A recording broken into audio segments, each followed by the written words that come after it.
3, 2, 1.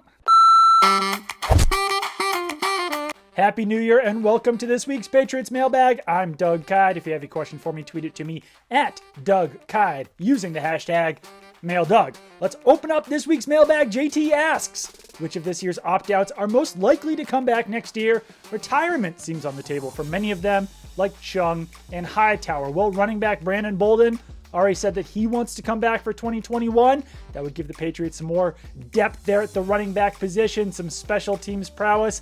I know there's been some speculation about whether offensive tackle Marcus Cannon or linebacker Dante Hightower could retire. Those guys are definitely getting up there in age. And after a year off of football, yeah, certainly seems like it could be on the table.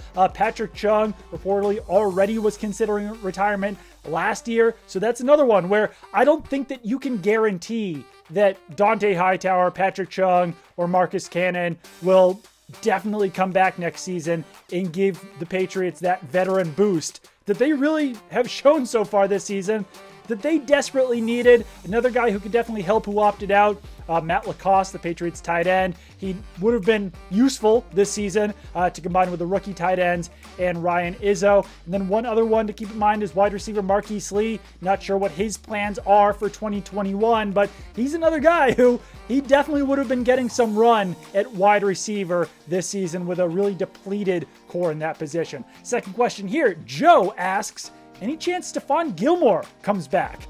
Yeah, it's definitely a possibility. I mean, the Patriots either have to trade Stephon Gilmore, release him, which seems like it would be a giant waste of resources, or give him a pay raise next season because he's only due $7 million. That's really less than half. It's almost a third of the money that top cornerbacks are making. Stephon Gilmore getting a little bit up there in age, so maybe he can't get that Jalen Ramsey type deal, but you would expect that his salary next season would have to be at least doubled. So if the Patriots are willing to do that, yeah, definitely. He could certainly come back for next season. The Patriots certainly could use him. He is their best defensive player.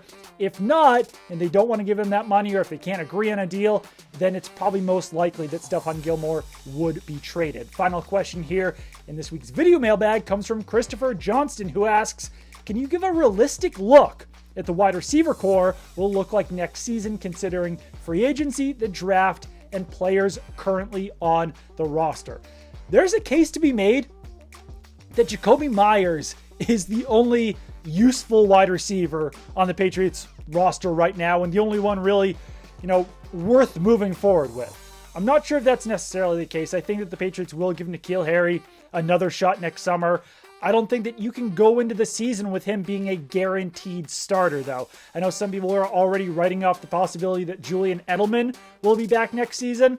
I'm not sure if that's necessarily the case. He's not that expensive, and if he could be a number 3 or 4 wide receiver, kind of share that number 3 role with N'Keal Harry, it's not the worst option as well. Jakobi Meyers definitely slots into that number 2 role, but the Patriots need a number 1 wide receiver, and they also need some young bodies for the future. So I think that the best option would be Allen Robinson in free agency, but who knows how much he'll cost. My number 2 option would probably be Chris Godwin, then Kenny Golladay. Then you get down to some guys who might be a little bit more affordable, but not as guaranteed to be number 1 guys like Will Fuller or Juju Smith-Schuster. But my top 3 would be Allen Robinson, Chris Godwin, Kenny Golladay. We'll see how much those guys cost.